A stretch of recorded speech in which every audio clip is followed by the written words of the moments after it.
Eh bien ça y est, elle a parlé la Fed, malgré les divergences de position de ses membres. La Banque centrale américaine c'était attendu, a baissé de 25 points de base son taux directeur pour le fixer entre 1,75 et 2%. Pas sûr cependant qu'il y ait d'autres baisses cette année, alors que chose incroyable, la Banque centrale américaine avait dans le même temps révisé légèrement à la hausse ses prévisions de croissance pour 2019 de 2,1% à 2,2%. Sa prochaine réunion aura lieu le 30 octobre. Même attendu, cette décision profite en tout cas au marché, notamment à notre CAC 40 qui finit la séance à plus 0,68%, réalise 5659 points, alors que le jour même, l'OCDE a baissé sa prévision de croissance de l'économie mondiale pour 2019 de 3,2 à 2,9%. L'indice français est proche de son plus haut annuel de 5612,77 à la veille des 4 sorcières, journée pendant laquelle expirent simultanément les options et contrats à terme sur indices et actions. De l'autre côté de l'Atlantique, on ne boude pas non plus son plaisir grâce également à une augmentation des inscriptions au chômage moins forte qu'attendue.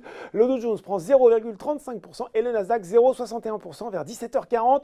Sur le marché français, c'est un véritable tir groupé de valeurs financières avec Natixis, Société Générale, Crédit Agricole et BNP Paribas. Sur le SBF 120, c'est en tout cas TF1 qui termine en tête des hausses. Iliad, Atos et Imerys sont également bien orientés. Puis sur le SRD, Bourbon poursuit sa folle hausse, plus 16% aujourd'hui et une progression de 50% sur les 5 dernières séances.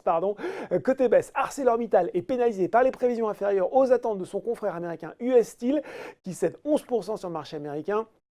Derrière, sur le SBF 120, on retrouve Euronext ou Dassault Systèmes et Eramet, mais avec des replis inférieurs à 2%. Et puis, sur le SRD, Jacquet Metal Service est lourdement sanctionné, moins 6%, après des résultats semestriels marqués par une chute de 56% du bénéfice net part du groupe à 18 millions d'euros.